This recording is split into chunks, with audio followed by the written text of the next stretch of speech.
He comes from a lineage of great sages, yogis, and saints from India. He began his spiritual journey at the age of 7 and was fully realized by the age of 14. During this time, he delved into different practices and acquired mastery over Tantra, Mantra, Yantra, Aghori practices, and Yaksha sadhana.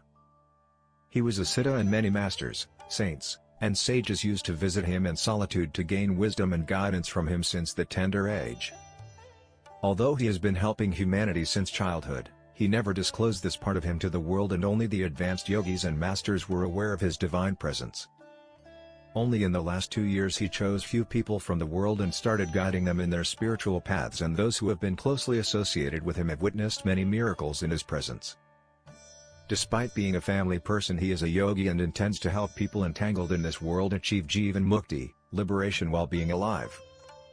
He is truly in the world but not of the world, and if you really want to understand him, look him beyond his physical appearance and just sit with him, and you will never be the same again. In his presence you will transcend your body and mind and experience the state of Sat, absolute truth, Chit, pure consciousness, Ananda, eternal bliss. Let us fold our hands in front of his divinity and with a heart filled with gratitude and love welcome our spiritual guru, the realized soul, and our enlightened master, Guru Minash Mishra.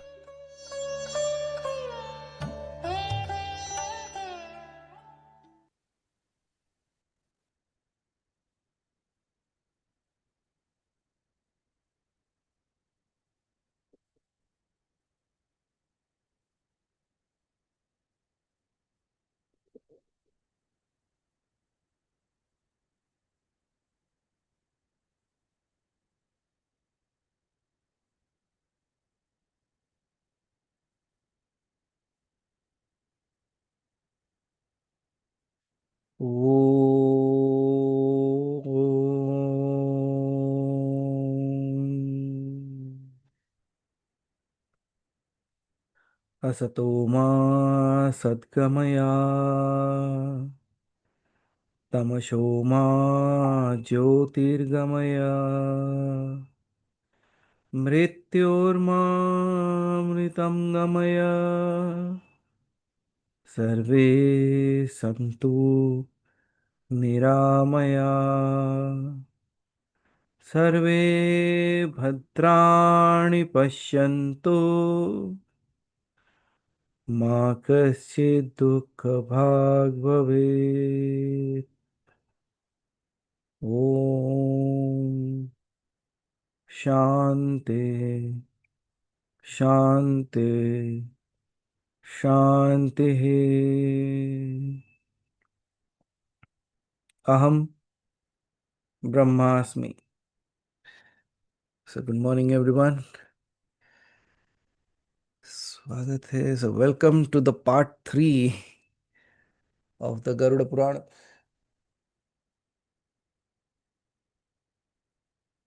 So in between there was a gap, but I believe like the questions still stand strong and the learnings are yet to come. So today also we will be going through few more of the learnings on the Garuda Purana. Let's see how many points we can cover today. But before even we dive into that, let us just meditate for a small little time. So you can close your eyes.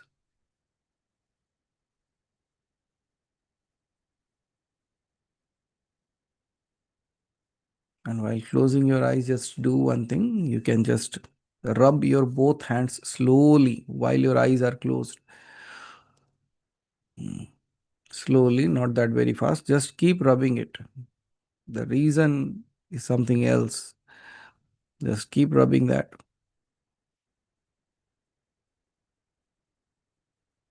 And still keep your eyes focused. Now, when you are doing so, where is your focus?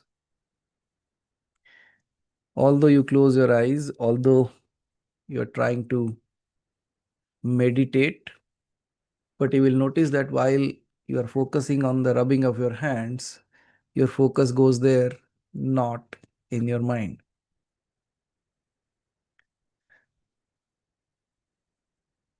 So do one thing, stop it and hold it there,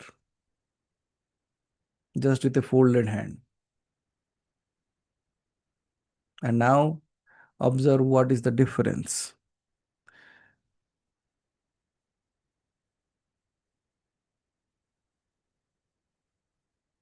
If you could not notice that, you can do the same thing again. Start rubbing your hand and watch the mindset of your own. Is it calm? Is it quiet? No, you will see like it is entire focus is going on into your hands. And then the moment you stop it, now you can see you are actually feeling that stillness.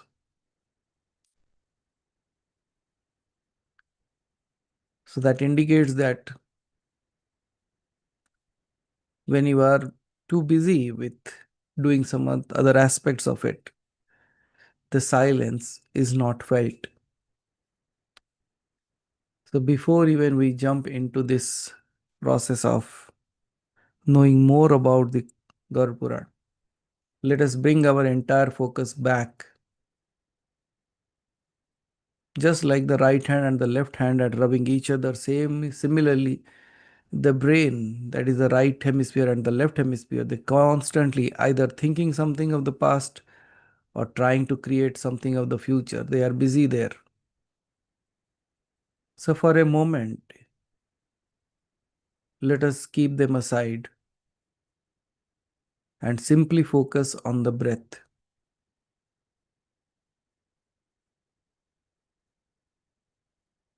with one thought, with one realization how the breath is coming and going. Nothing more, nothing less. Simple focus on your breath.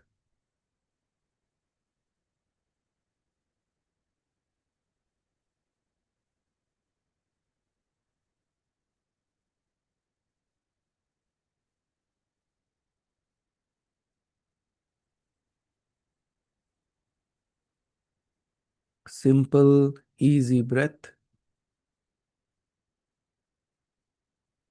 deep enough to nourish you.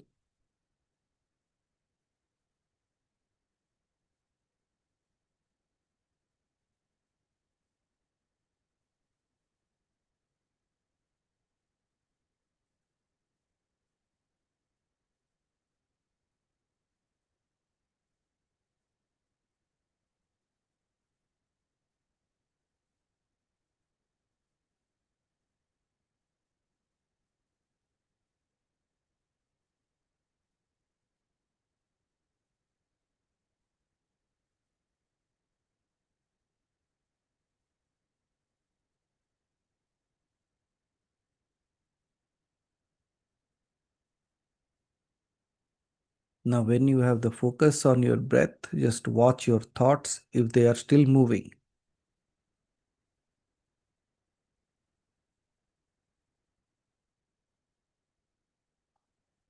If they are moving, bring your focus back to your breathing.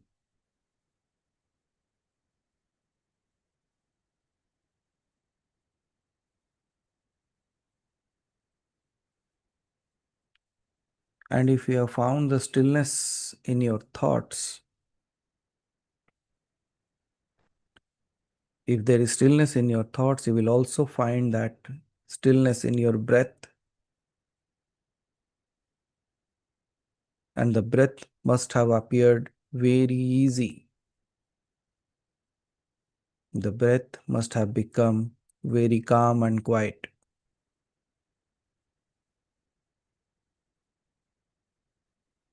and absolutely relaxing.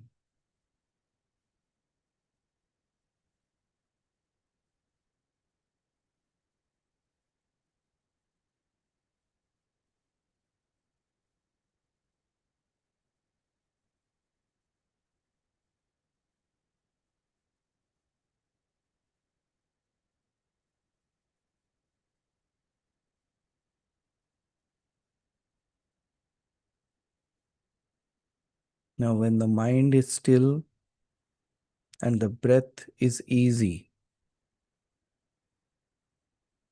now you can imagine that you are sitting in front of a huge mountain. That can be the mountain Kailash as well.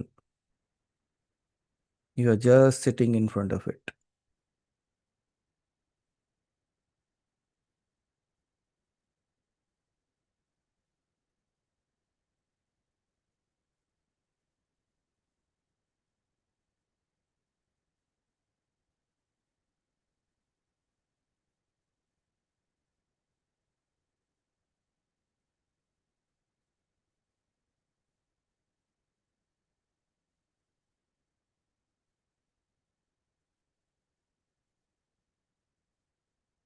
The mind might fear that it might lose what's happening currently, but that's fine. Let it go.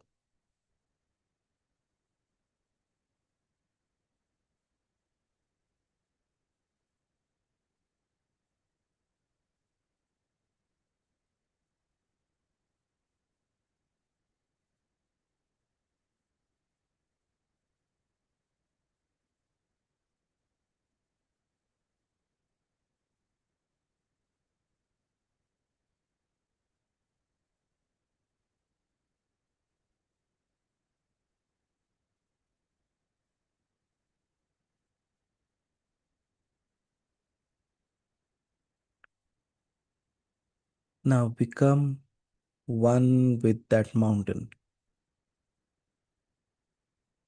as if there is no difference between you and that space.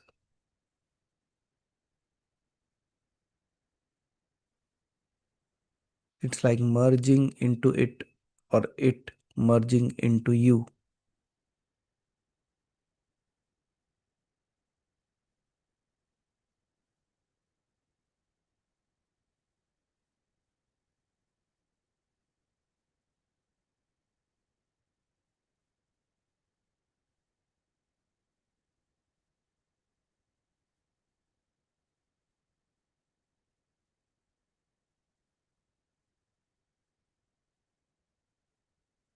Absolutely dissolve into that, so that for a moment, even you lose your entire consciousness about what's happening all around you.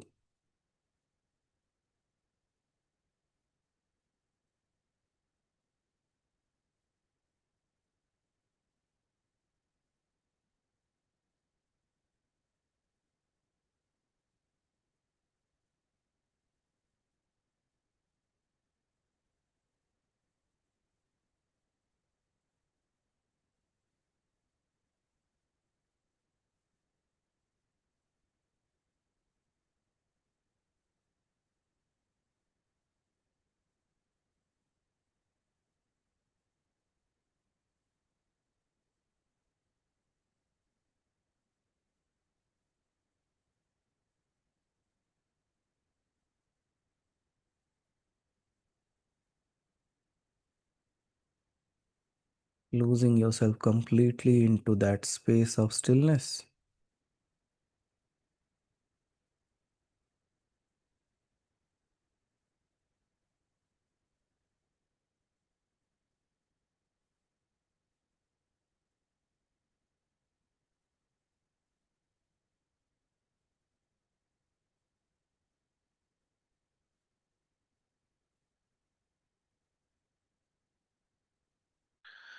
There is no fight, there is no urgency, there is not even going anywhere.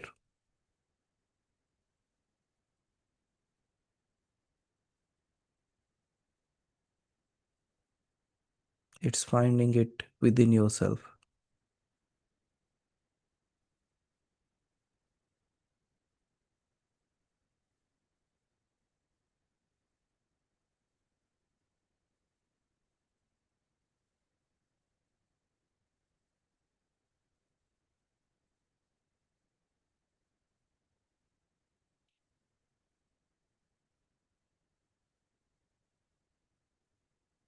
But this is not a space of sorrow,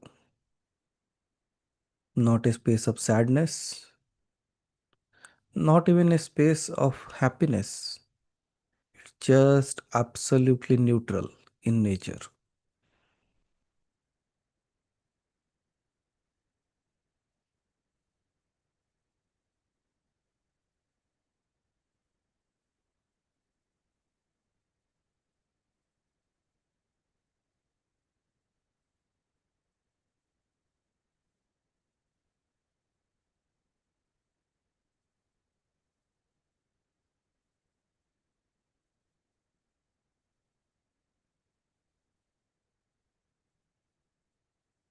Absolutely still. Still like the sky. Still like a rock.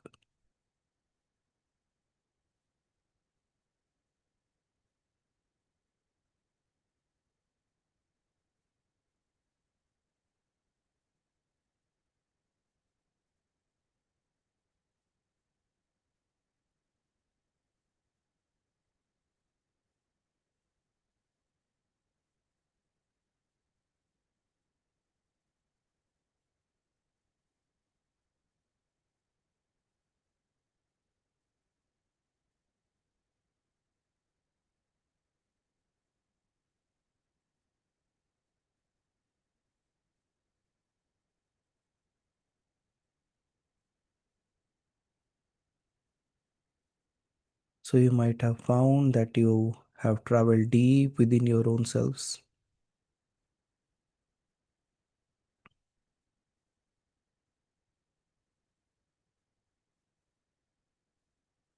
It does not has a base, but feels like as if you have touched the ground.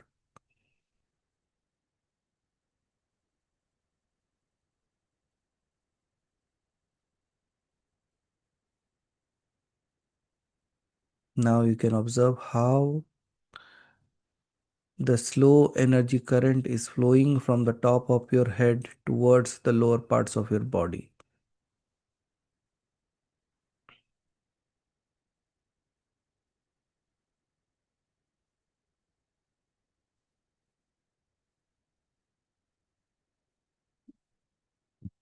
Healing every bit of your body and every bit of the cells.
Now bring back your focus onto your breath again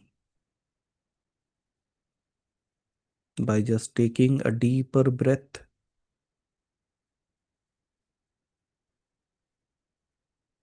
so that it brings you back into the current state.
Now slowly take another breath through your nose and exhale it through your mouth.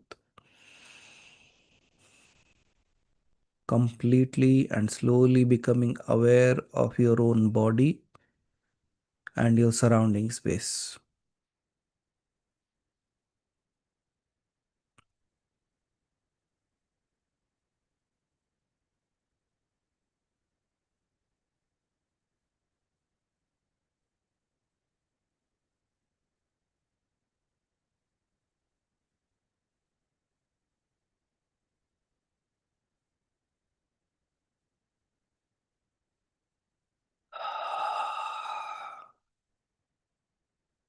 And when you are ready, you can slowly open your eyes.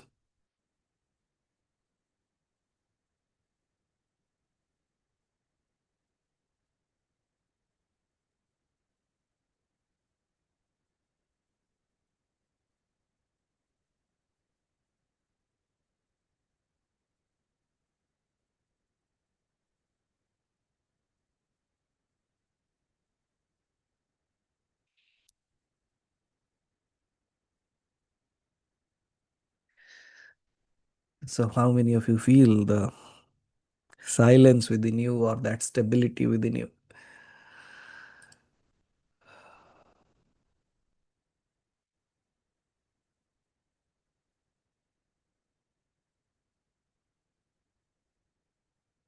Now, how many want to continue that again?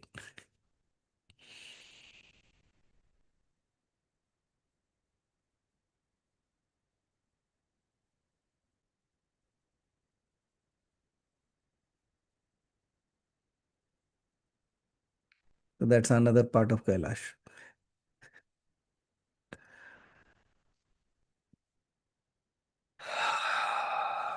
Okay. So now we can, as we are absolutely ready, calm and quiet, so we can really learn more about the Garuda Purana.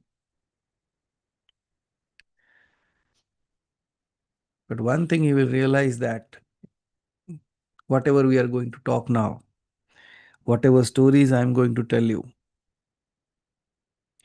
will realize that in this space when you are no more involved in doing anything. For example, when you are sitting silently, when you are sitting with closed eyes, was the world still running or not? So, who is making it run?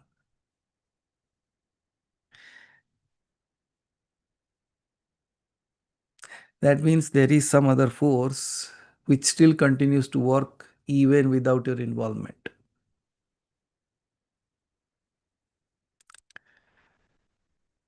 So, when we think that what will happen if I don't do this or do that, or I don't become the one who is doing it, who is going to take care of it? Just like when you are sitting with your closed eyes, things are still running, it will continue to run. But again, the question would appear like, so shall I not do anything? No, you do everything, but not as a doer. That's where Garuda Puran teaches us. That's where the learnings of it comes again. So here we will be going to the fourth point of it. Out of the hells that we have defined, let's travel to the fourth hell and see like what it speaks of, what it means to us,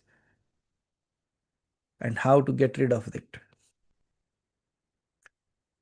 Shall we begin our journey into the hell?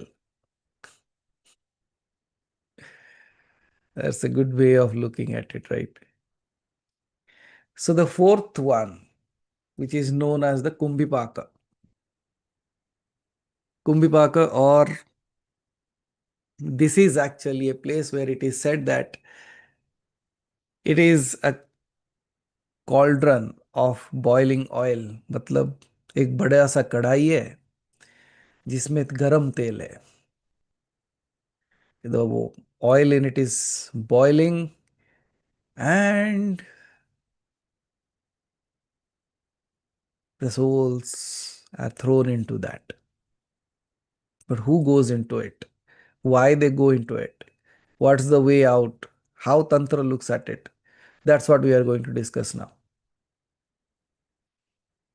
So, as you all know, in Garud Pran, it is said that those who committed heinous acts are thrown into a giant pot of boiling oil.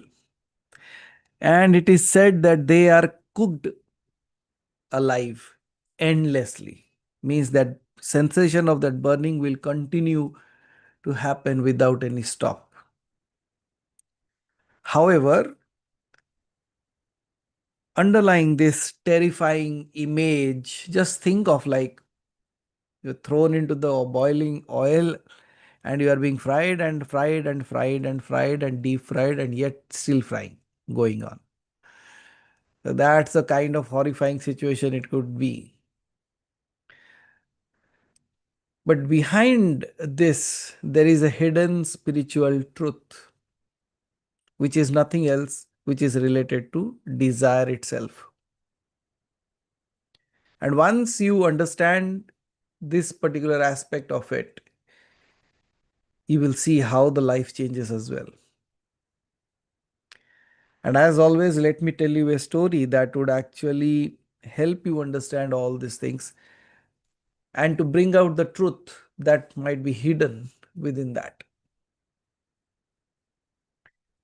So, as I said, the names are not intentional but fictional. So, there was this story of a man who could not stop wanting more and more in his life. So, let's say this person's name was Rajendra.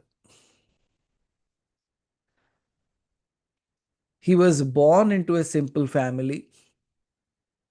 And when he was a child, when he was a boy, he thought of having toys. He dreamed of having toys. When he got the toys, he dreamed of sweets. When he got sweets, he dreamt of fine clothes. When he got fine clothes, he dreamt of status. And as he grew older and older, his desires only grew bigger, sharper, and more. He wanted wealth, so he cheated. He wanted pleasure, so he betrayed. He wanted power, so he crushed all those who were beneath him. But one thing he noticed, that every time he fulfilled one desire, it gave him only a moment of relief before another, until a bigger craving burnt in his chest. He was never at rest. His life was a slow boil, wanting to have more and more and more and more in his life. Now, let's understand this situation in a simplified way of our own lives. When you have a series of desires, I don't say that you should not have, but when you have a series of desires, you will see like the moment one is completed, the another is ready. When the other is done, the another is ready. So, can you see that asking of more and more and more is pushing you constantly throughout your life? And there is where people keep on asking me, what should we do?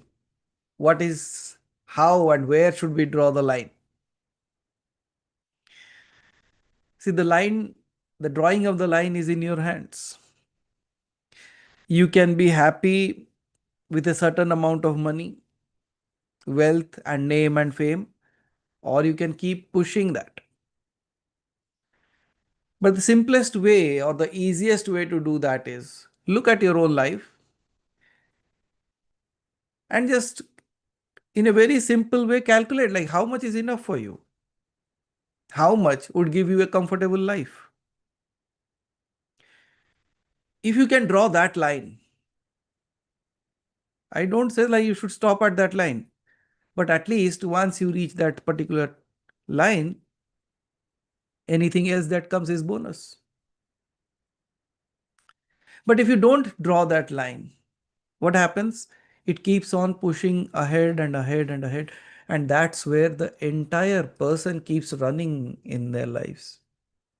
You remember that same story of a person who wanted to take that land and started running in the morning, ran throughout the day, and the rule was by the evening he has to complete the circle, and then only that part of the land will belong to him. But what happened to him? Kept running and running and running and was never able to reach to the end of the line and ultimately lost his life.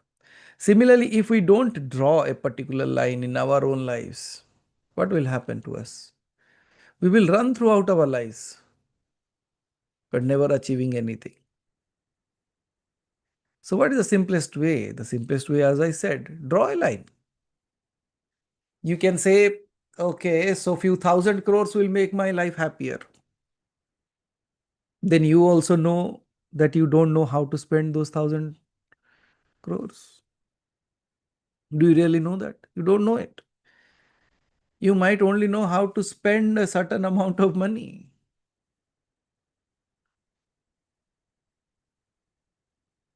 So just draw a line. See how the things will be like for you, for your kids might be. It's taken care of. Like, and beyond that, keep doing your work. I don't say stop. But at least you should be happy that, okay, so this was the line I wanted to reach. I have reached that and I'm happy right now. I'm not running any further. That will bring you peace, or else throughout the day, throughout the night. And as I say, there is a line to be a king, but there is no line to be a beggar. राजा बनने के लिए एक line है कि अगर इतना आ गया तो मैं राजा हूं, लेकिन गरीबी की कोई सीमा नहीं है. Because you keep on feeling that, oh, I should have more and more and more. If that keeps on growing within you, then you will always remain a poor. Okay. You remember your childhood days? What amount of money was good enough for you? जब आप बच्चे थे. Might be when you were 8, 10 years old. What amount of money was good for you? Might be in our ages like 20 पैसा भी मिल गया तो भी बड़ी बात थी. 50 paise was like a pandaga, like it was a special occasion for us. And if somebody knowingly, unknowingly gave 2 rupee note, you went berserk. Like you said, I don't know how to spend that now. And you built on doing the thing. Oh, I can do this. And then a particular special celebration or occasion comes and somebody pulls out 10 rupee note and puts it into your pocket. And that day you feel like you are in the sky, isn't it? Why did you felt all those things? Because you were not running behind a particular amount. You were just happy with what was there with you. Why can't we be happy that way? Because did you saw that that desire of having more and this and that has actually created that boiling point within our own selves? We keep on, and you know what? Who is boiling that oil? We are burning our own selves to burn that oil, to boil that oil, and we are dipping ourselves into that again. What a beautiful way of living life. So simply draw a line, create something. I don't say like you should be poor, you should be absolutely rich. Who said no? But richness has a line. So once you draw that, you will find that that burning will stop. And absolutely, just like that small kid, 20 paise was a great thing, 50 paise was wonder, 2 rupee note was a You don't know how to spend that, and 10, you go crazy. The similar way. So if you have that line drawn, anything that comes beyond that is happiness. Anything beyond that is a bonus that you get in your life. So that's the simplest way of doing it. People keep on saying, "Well, how can I draw a line?" It is up to you. How many houses do you want to have? How many? Uh, there was a beautiful saying yesterday. I heard it. There was this movie actor. He gave a statement. He said that he heard it from somewhere, and it was so amazing that I want to reiterate that. It is in Hindi, and I will say that in English later. He said कि इंसान एक मकान में रहता है, sorry, इंसान एक कमरे में रहता है। क्या कहता है? इंसान एक कमरे में रहता है, बाकी घर में तो उसका ईगो रहता है।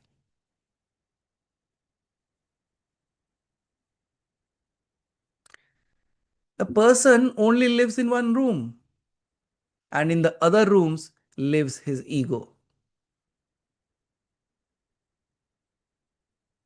Yes or no? The bigger the house, the bigger the place, the bigger the palace, you cannot live everywhere. But when you run behind creating that, after what are you running? And he has given the statement that when I buy a house, I will write this in front of my home. In front of my home. That's what he has claimed. I said, wow, what a great reminder. इंसान तो बस एक कमरे में रहता है. So once you understand the depth of those things, you will not be buried or boiled in that oil of desire. Okay. So similarly, this person, when he was running behind everything, he was never at rest in his entire life. And his life was like a slow boiling. But when the ultimate truth, death, hit, when that person named as Rajendra died, he actually expected that his wealth and the rituals that are done would save him. But when his eyes opened beyond death, he was being dragged towards a giant kadai, jo cauldron with boiling water, a boiling oil. As soon as he touched it, he realized it was no ordinary oil. It was the essence of all his unfulfilled desires, heated to a raging, boiling point. And we know, like when you boil something, some bubbles also come out of that. So each bubble in that oil was a memory of his craving that he was having throughout his life. The craving of the gold that he could not have or get, the ones that he betrayed, the ambitions that he burnt through others' lives. He was thinking all this. And the more he resisted, the hotter it became.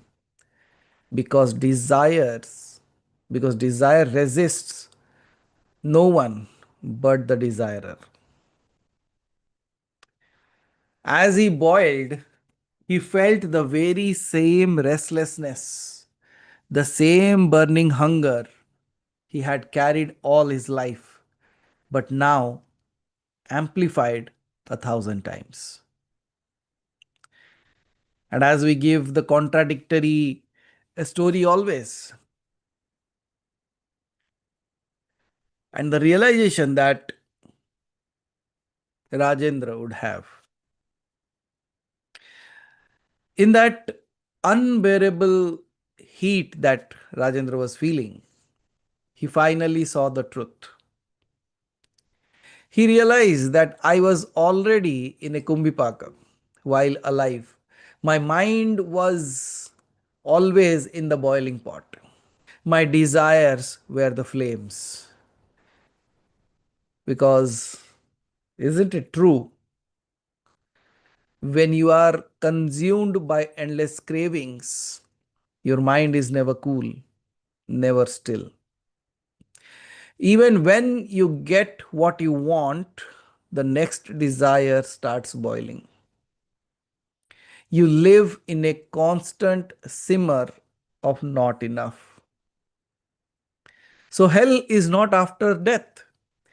It begins with ungoverned desire while you are alive.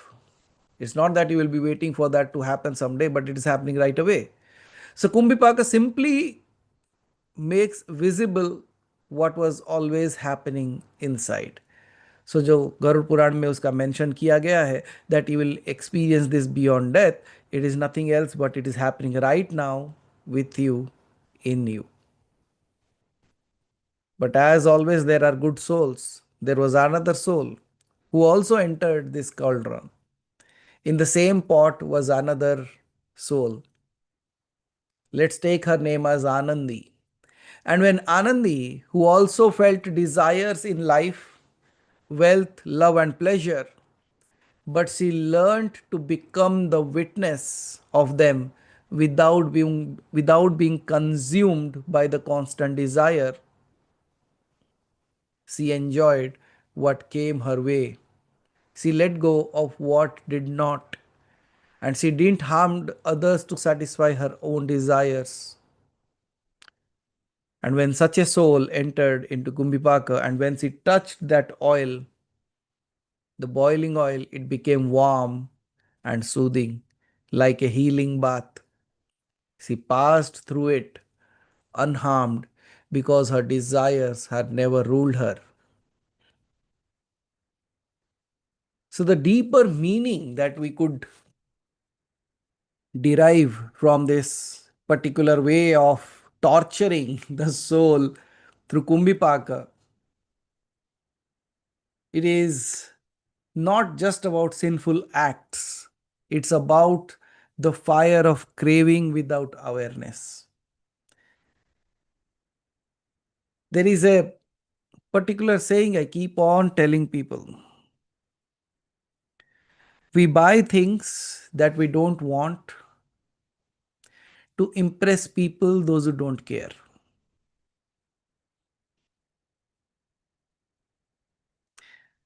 So, when we do that, what will happen? That's the condition. And that's where we all fall into a trap. So, the more we are unaware why I want that, because we all have a desire. Okay, so I should have this, I should have that. Okay, what's the reason behind it? What will happen beyond that if you have it? We never ask this question. Just a desire comes and we start running behind it. One more desire, we start running behind it. Can you see we are just in a blind run? So, what is needed here? Nothing but a consciousness. Desire is there. That's how you run your soul. That's how you run your entire life. But living the desire with consciousness is something that we should be aware of. And when you become aware of that, you will see automatically your desires will come down. Yes or no? Have you noticed that the science says that when you watch a television, you eat more? Yes or no? Because you are eating unconsciously. So you don't know how much you ate. But the day you are sitting, the TV is not on, and you are eating the food, you will realize that on that particular day you actually eat less.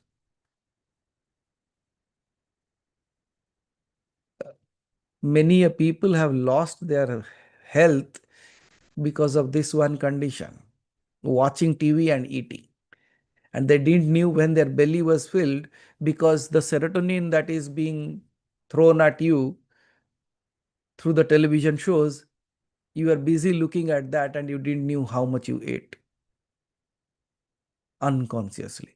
And how many things do we do unconsciously every single day? What needs to be brought in? Why do a sage looks more happier when he has lesser things than you?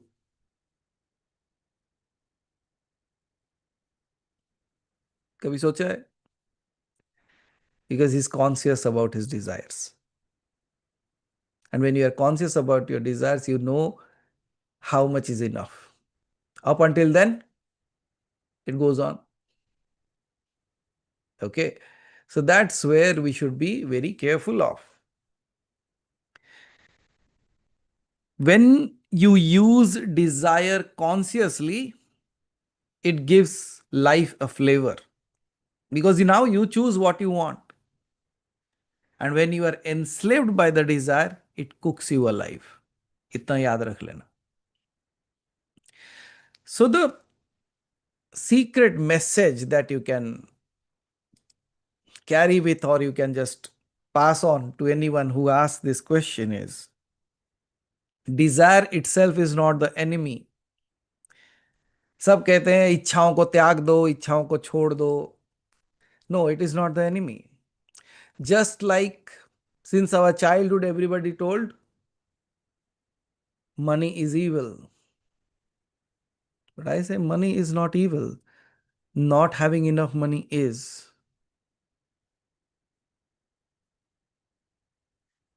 Because when you don't have enough money, then you fight. When you don't have enough money, you go steal.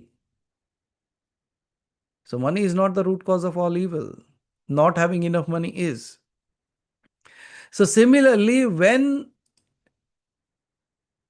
desire is not our enemy, it is just the unconscious desire that burns us. If you chase endlessly, you will always feel you are boiling inside, even in luxury. So what we need to do is master your desire, and the same fire becomes the power instead of pain.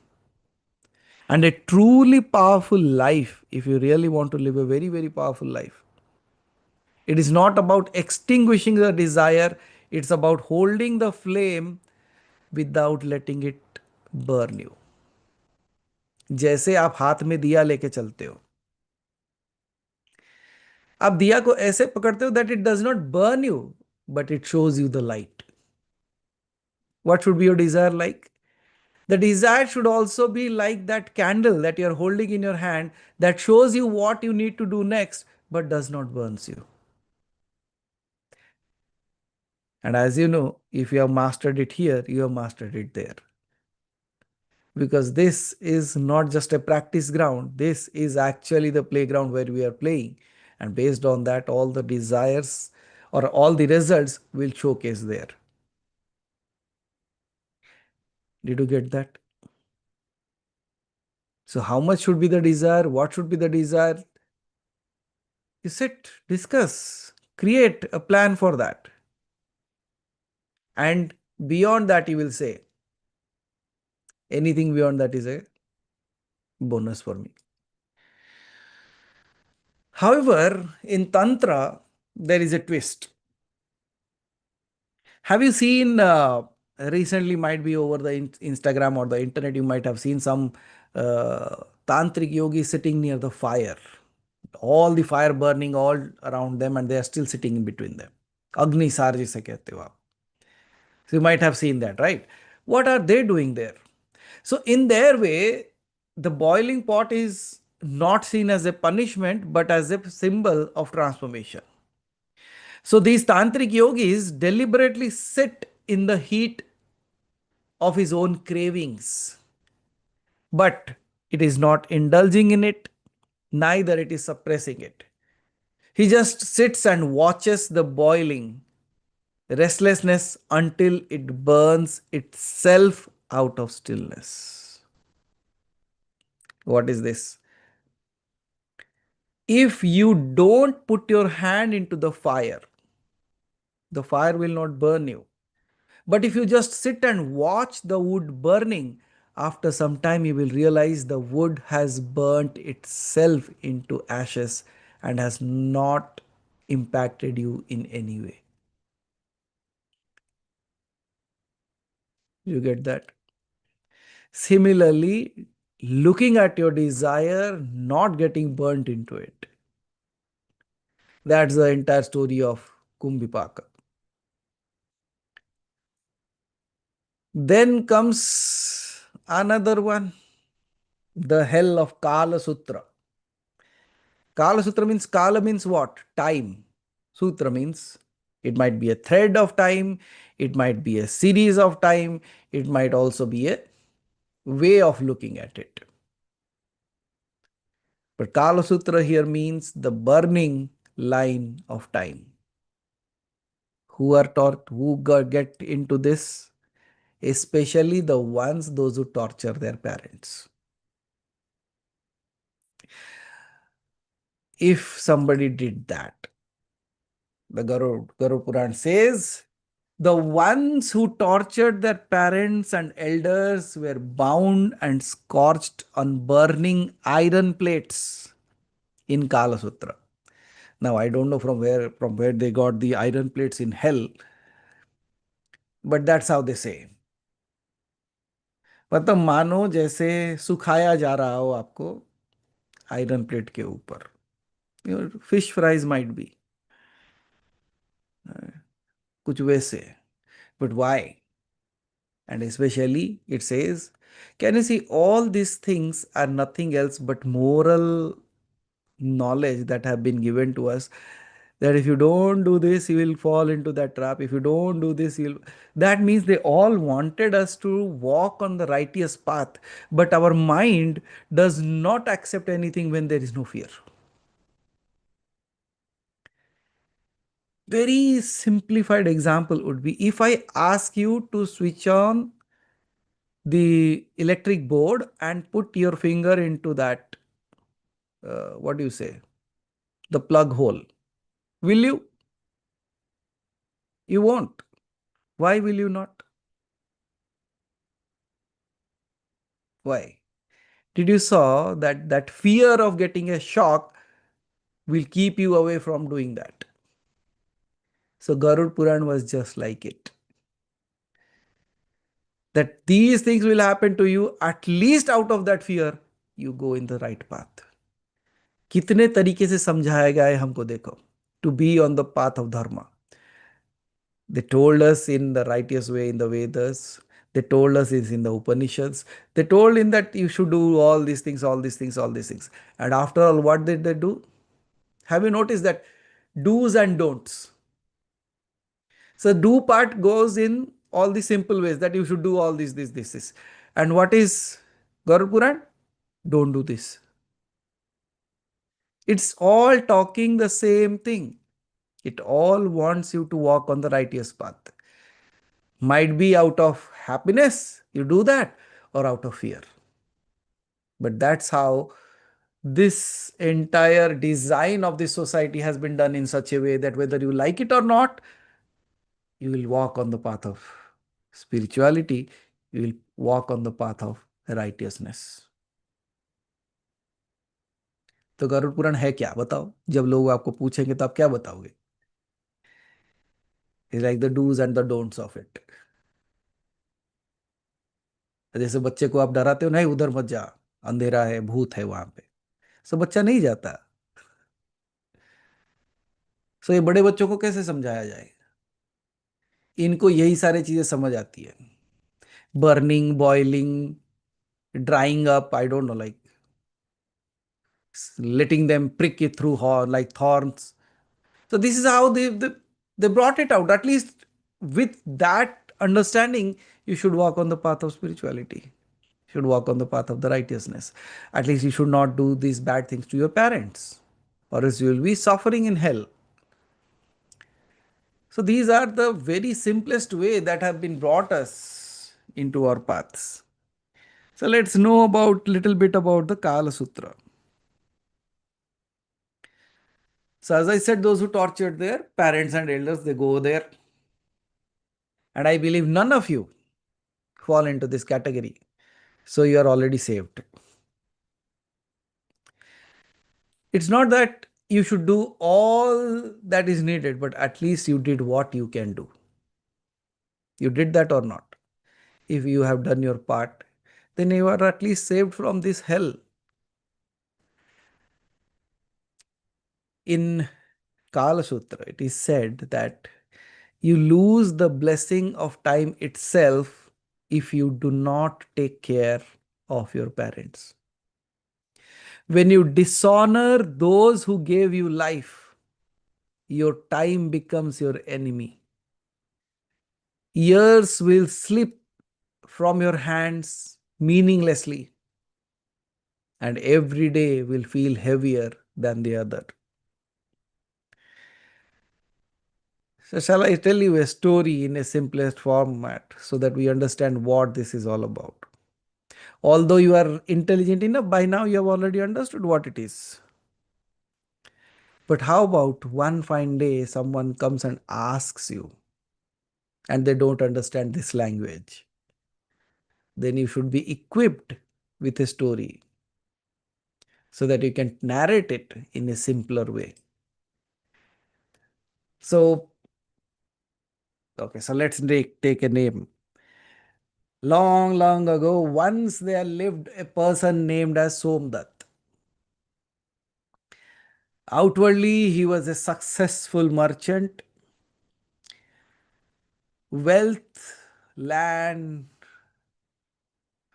palaces, servants, all followed him because he was so rich. Yet behind the walls of his grand house lived his old parents, who were once the reason for his very breath. They had carried him through hunger, clothed him with love, and shielded him from storms. But now they were old, weak, and often forgetful. Somdat began to see them as a burden instead of gratitude. He carried annoyance. Instead of reverence, he carried pride. His words grew sharp, his care absent. He even refused them food at times and mocking at them at their helplessness. The elders silently endured, their hearts burning with sorrow, not because of their suffering, but because their son had forgotten the line of time that connects the child to the parent, parent to the grandparent, and generation to eternity. But as time passed, even Somdat had to die. When Somdat died, he was taken to Kalasutra, a very, very strange land, a land of scorching heat. Here, he was bound and laid upon a red hot iron plates, the flames of time itself biting on his skin. And in this moment, he screamed, "Why this torment to me? Why I am being punished in this way?" And in that moment, a divine voice appeared and said, "The very womb that bore you, the womb that carried you, the very hands that raised you, you scorched them with neglect. Now time itself has become fire, burning you as you once burnt them." तो जैसे तुमने उनको जलाया था, वही अग्नि अब तुम्हें जला रही है. But as Somdat was going through this pain, he suddenly remembered every moment of his parents' love. He could remember their trembling hands when they were asking for food, their very eyes when they stayed awake while he was a child and he was sick. He could remember the sacrifices that the parents made to see him smile, and each burning second stirred all the memories deeper in his soul. At first, the fire of agony was there, but then something shifted. The pain transformed into awareness. And in this moment, Somdat realized time burns only when we misuse it. Time heals when we honor it. And in that bed of Kala Sutra, Somdat awakened. He saw that elders are not merely people, they are living time capsules kind of thing, carrying centuries of wisdom and sacrifice. And if we dishonor them, we dishonor the time itself. And to honor them is to honor the time till eternity.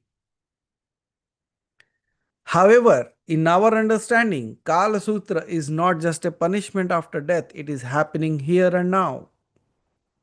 Every time we disrespect those who gave us life, we scorch our own future on the burning plate of time. Every time we neglect gratitude, we walk on fire unknowingly. And every time we cherish, serve, and honor our parents and elders, we cool the burning iron into a golden path of blessings. The fire of Kala Sutra can either consume us or awaken us. The choice is absolutely ours. Because this message is something that you should carry in your life. If you want time to be your friend, honor those who walked the path before you. Time will never burn you if you walk in gratitude. Instead, it will carry you like a golden chariot into eternity.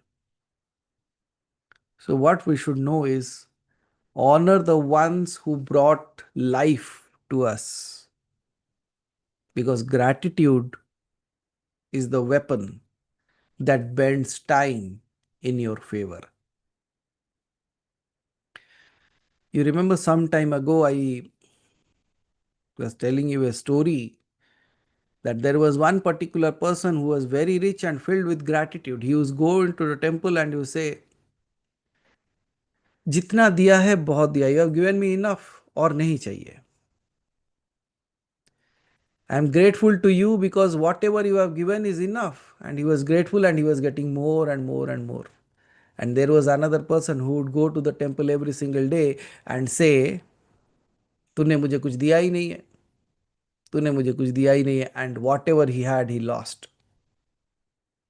इसीलिए कहते हैं जिसके पास है उसे दिया जाएगा, जिसके पास नहीं है उसे ले लिया जाएगा. The one who has it will be given, the one who does not will be taken away. What? The one who has a gratitude will be filled up. The one who does not have a gratitude will be taken away. So, remembering all these beautiful stories, all these beautiful things into our lives, we should always remember that these are not just the hells that we are talking about. These are the hells that we create within our own selves based on our actions.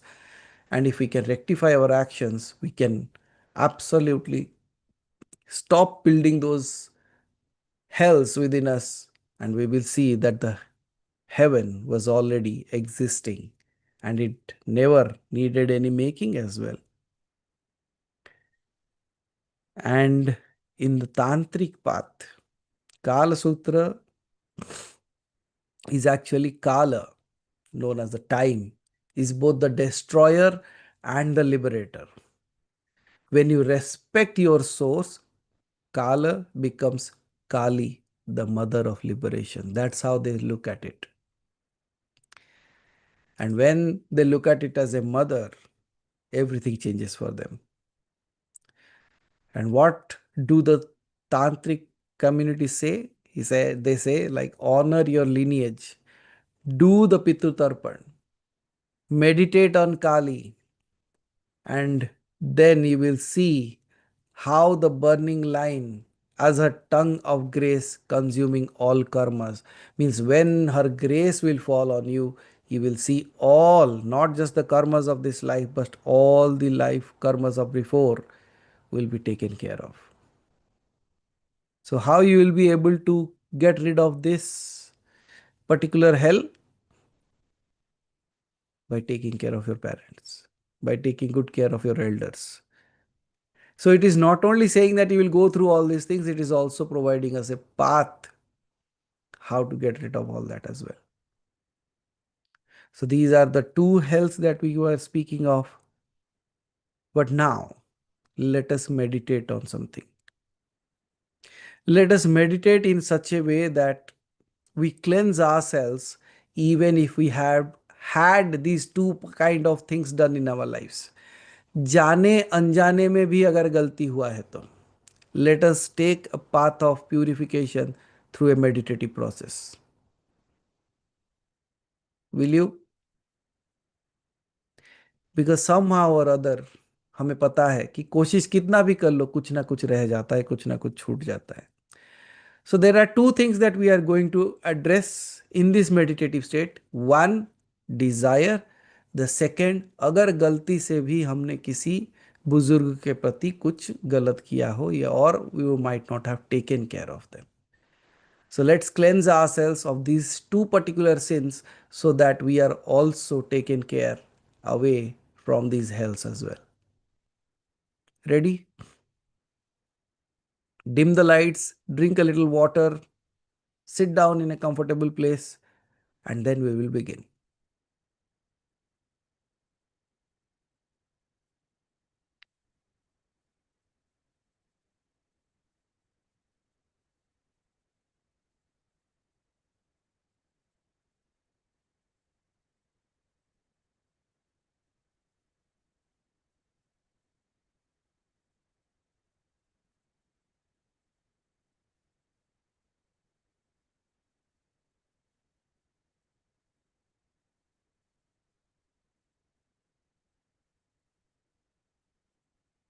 Everyone ready? Okay.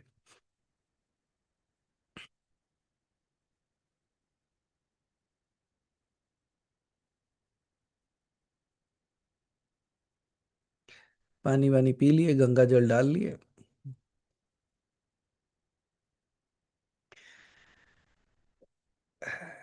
You know, like when you begin the yatra of Kailash, the first thing that you have to cross around where the journey begins is known as the Yamdwar.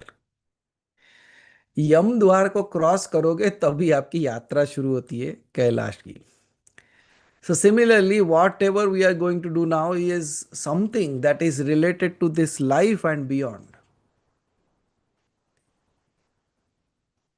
So let's begin with life so that we are free from this karmic burden,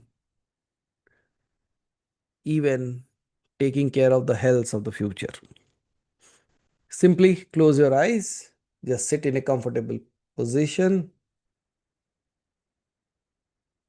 Make sure you don't strain your body.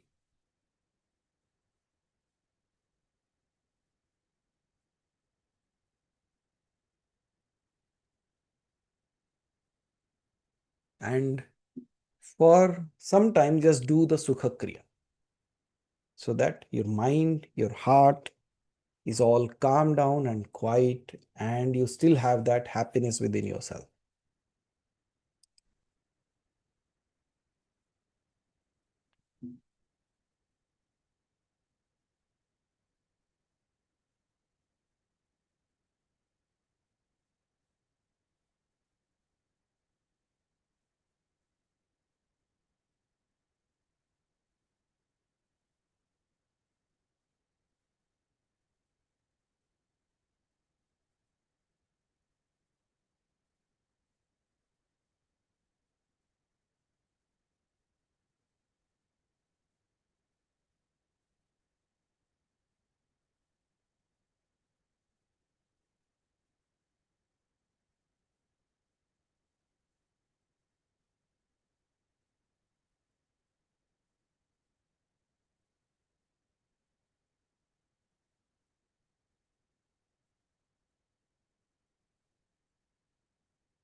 Take 1 more minute's time.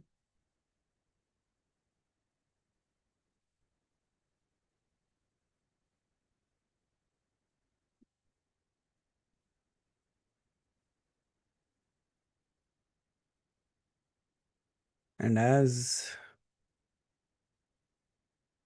we begin this process, let us call the Devon ke Dev, the Mahadev himself, with a prayer. So the first prayer that you should do within your own self, आपके अंदर ये prayer चलना चाहिए अभी, before we begin this particular meditation, is we will start with a visualization. Imagine that there is a golden flame, soft golden flame which is burning in your heart. आपके अनहद चक्र के पास एक सूक्ष्म अग्नि प्रज्वलित है और जल रही है.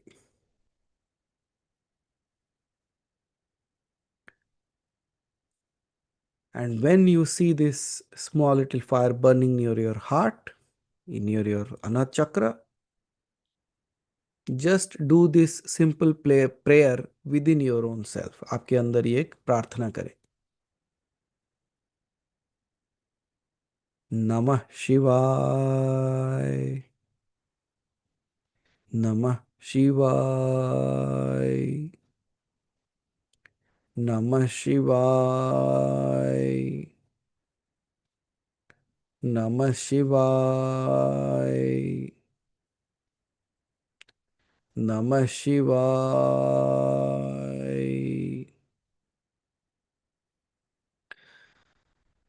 And now, when you are chanting this, also tell that may this meditation that I am going to do now purify me, purify me, purify me.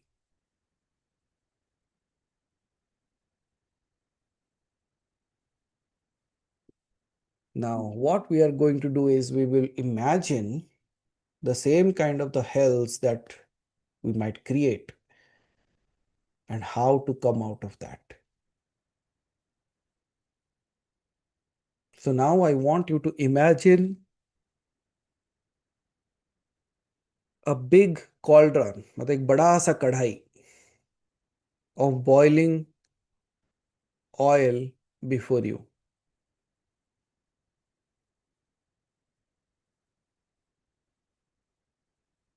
A big boiling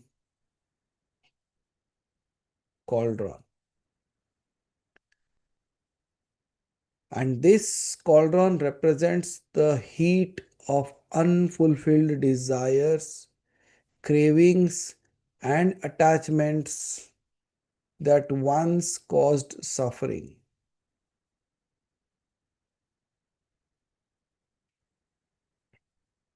ये सारे चीजों को याद करते हुए, remembering all of it, that the oil that is boiling in front of you is the heat of unfulfilled desires.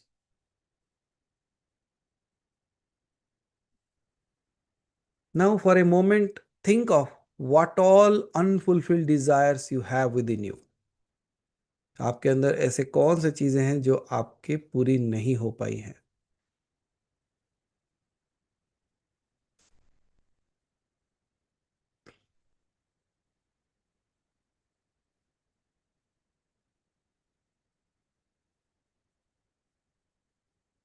Now, if you are able to find a few, that's fine. But in this moment, now see your subtle body standing beside it. मानो आपके जो जो desires का list था उसके side में आपका एक शरीर खड़ा है. It's a subtle body which is standing beside it.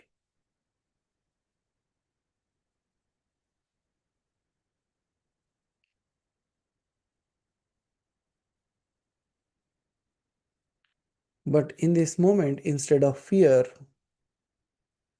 observe with compassion.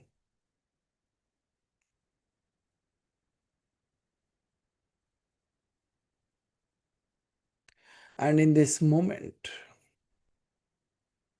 just realize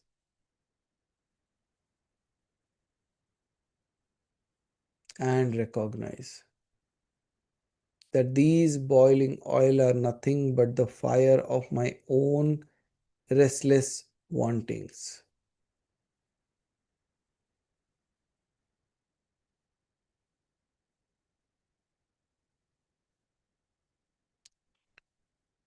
Now breathe deeply, and with every exhale, release one unworthy desire.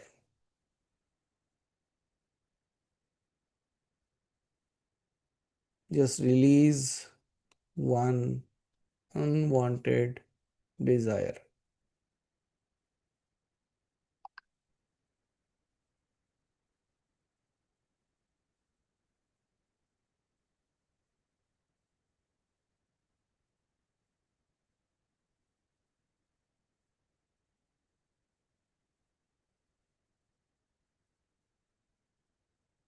Breathe deeply again and release one more unworthy desire.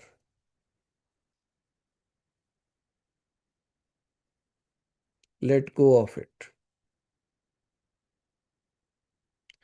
It might be a craving, it might be an addiction, it might be an attachment.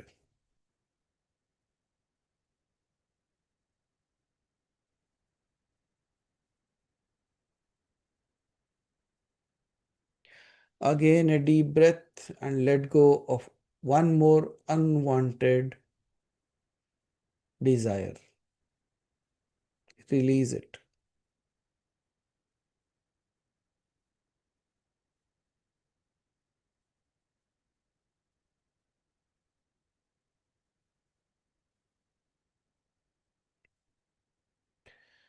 Now just see, like, whatever unwanted desire you have, they are falling into that boiling pot and disappearing.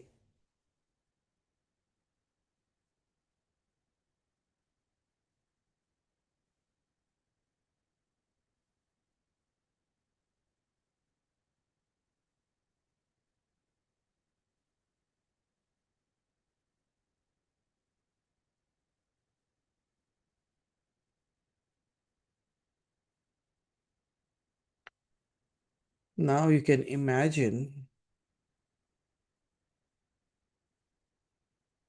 that all that is dissolving into that boiling oil is slowly taking the shape of a lotus.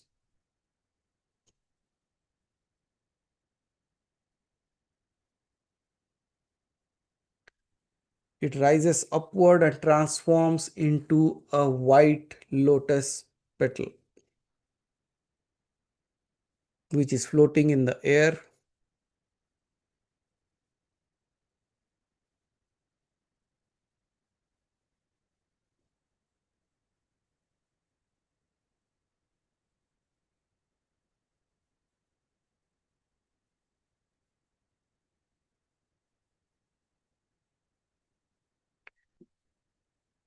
And as you are looking at the petals of this lotus floating in the air,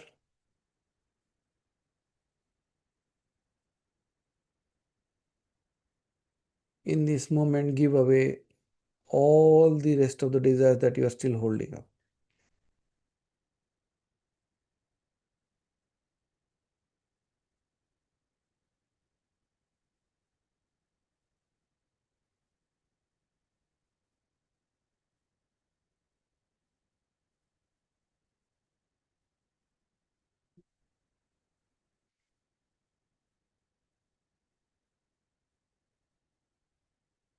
And in this moment, as you have thrown away all the unwanted desires,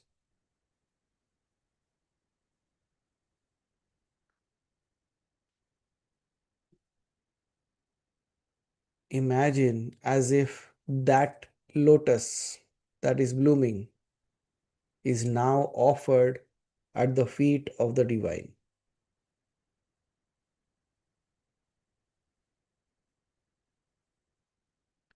With all your desires, you have created this beautiful tree, and now the flowering that is happening is it is you which is giving it away at the feet of the divine.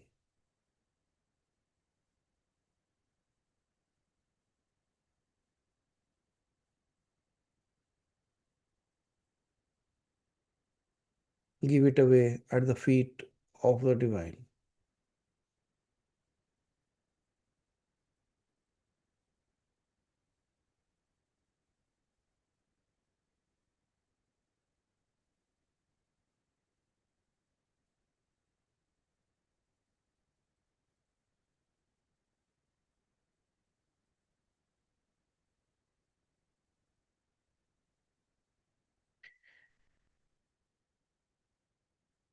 And as you offer all the desires at the feet of the divine,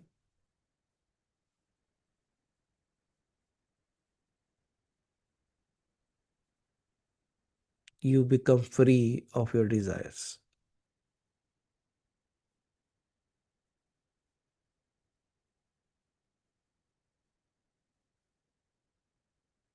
And now you can tell within yourself, my desires transform into wisdom. And as I offer these at the feet of the divinity, this fire becomes my light.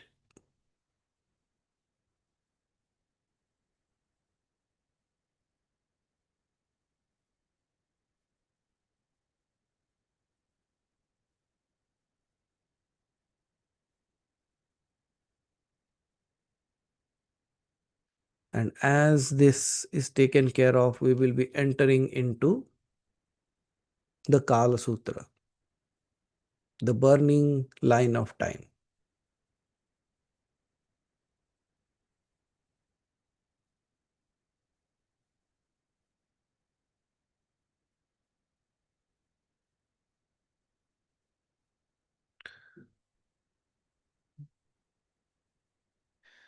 Now, when we are talking about Kala Sutra, imagine you are standing on a long, glowing iron line.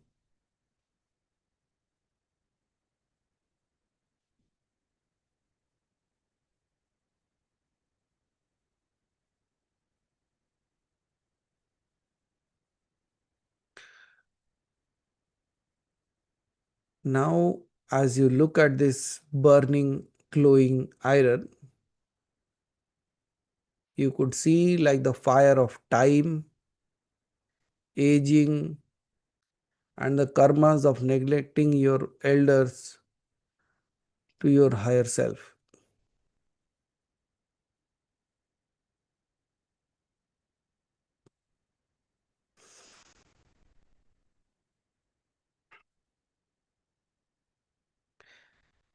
As you step onto it, feel the heat.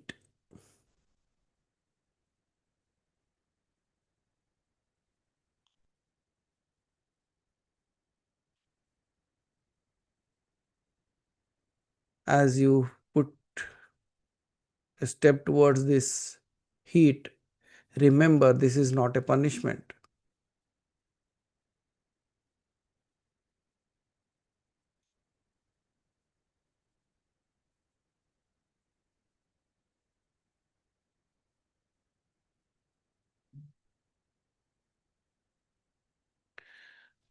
It is the urgency of time reminding you that life is precious.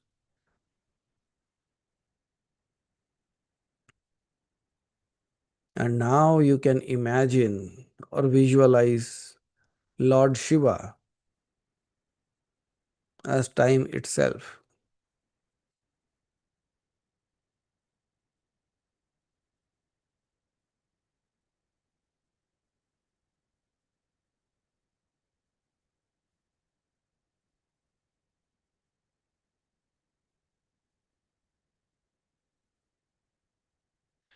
Visualize Lord Shiva standing before you.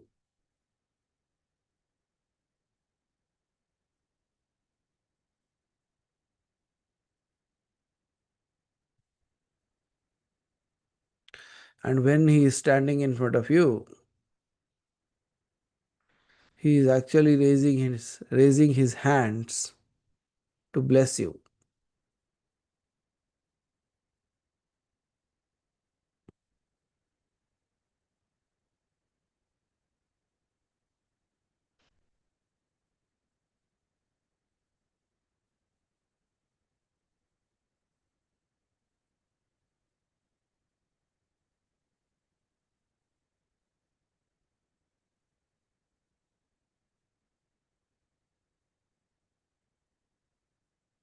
And as he raises his hand in blessing you, you can hear this voice within.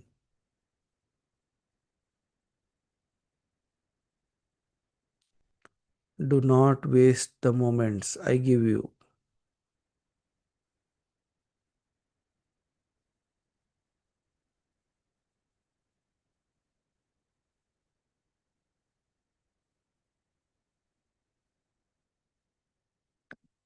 Do not waste the moments he has given you. Time is fire.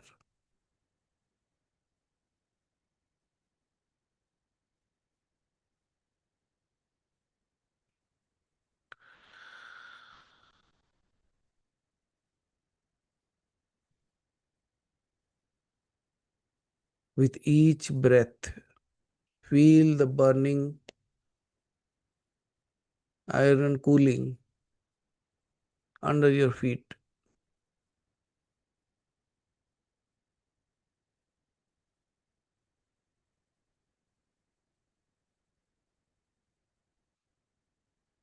With each breath, again, feel the burning iron cooling within you.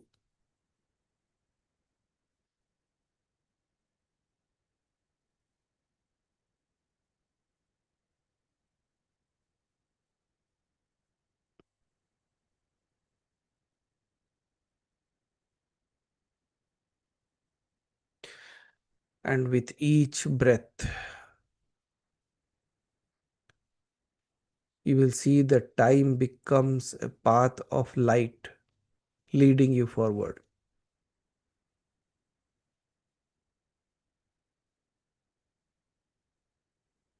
And for some time, just chant it within yourself. Kala is my teacher. Every moment is sacred.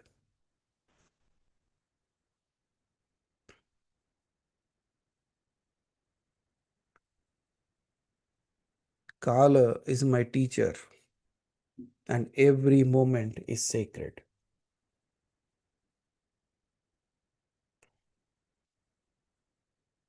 Kala is my teacher,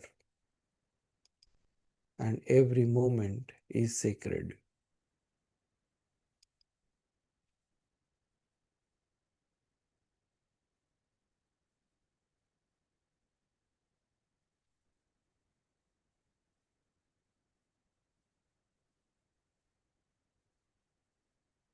Kala is my teacher, and every moment is sacred.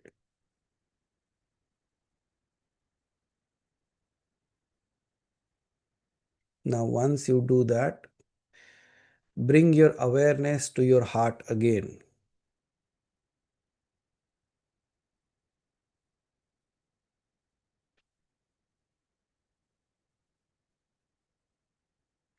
And once your awareness is focused on your heart, see the golden flame expanding, carrying both the lessons.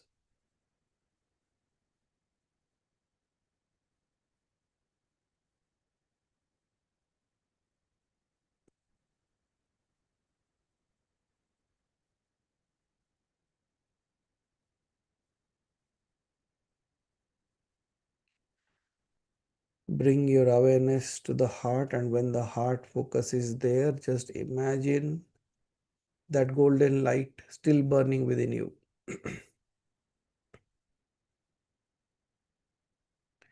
And this golden flame is carrying both the lessons. The fire of desire can purify into wisdom.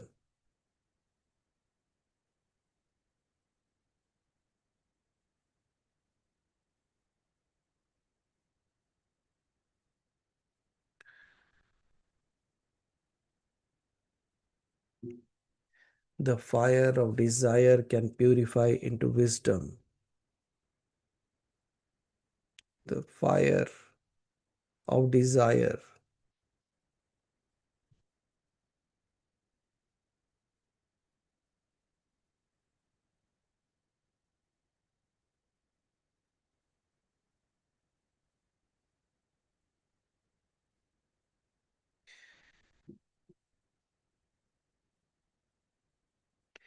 Place your hands on your chest or your Anat chakra. It can be one hand, it can be both the hands.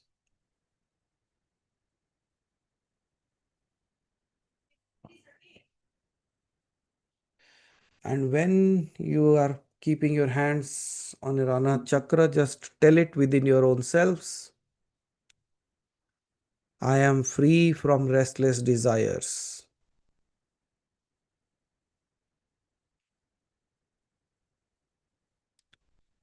I am free from restless desires.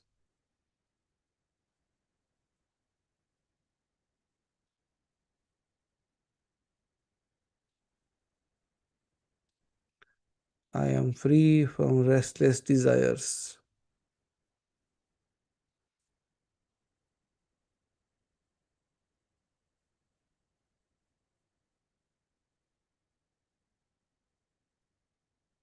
I honor time as divine. I honor time as divine.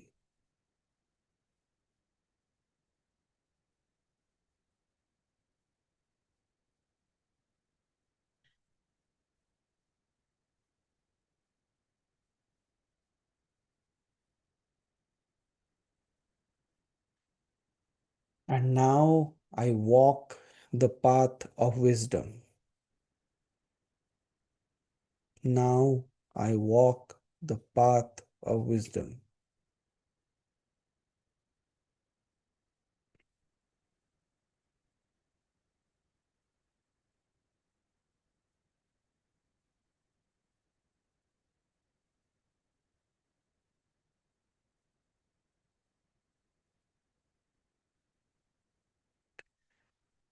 And now you can take 3 deep breaths, 3 गहरी सांसें.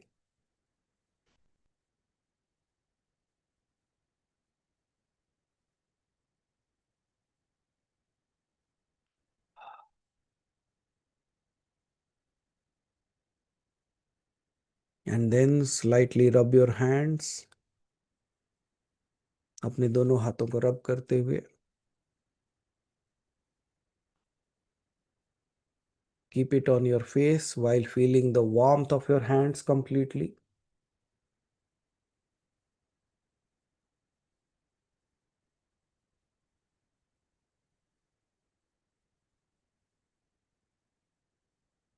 And when you are comfortable, you can open your eyes.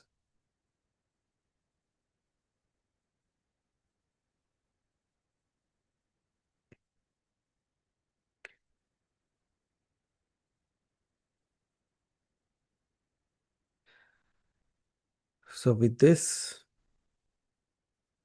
we will let you go now. And all the questions that you have regarding this, I know there is a series of questions that have been put forth. We'll be answering them this coming Wednesday. It is like this is the theory class and Wednesday has become the practical one.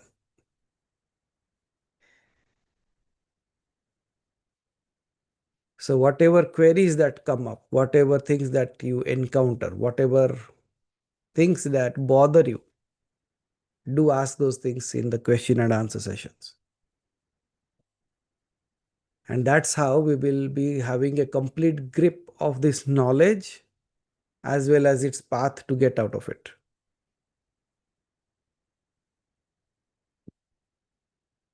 So thank you for being here. Thank you for listening all these things. And I believe like these are very small little reminders for all of us on how to live a life of grace, a life of divine, and how to offer everything to the divine and not being the doer anymore.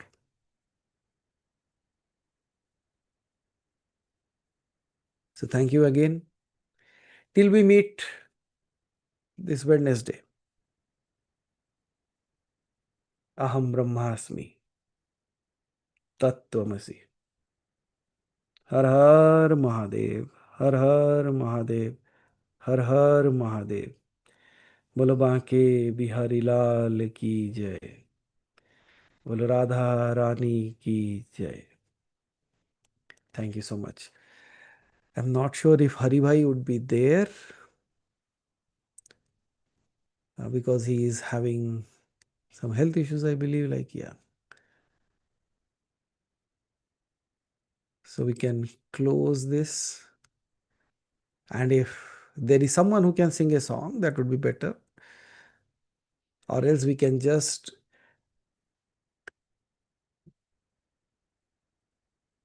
leave this session one by one. Okay. So thank you so much.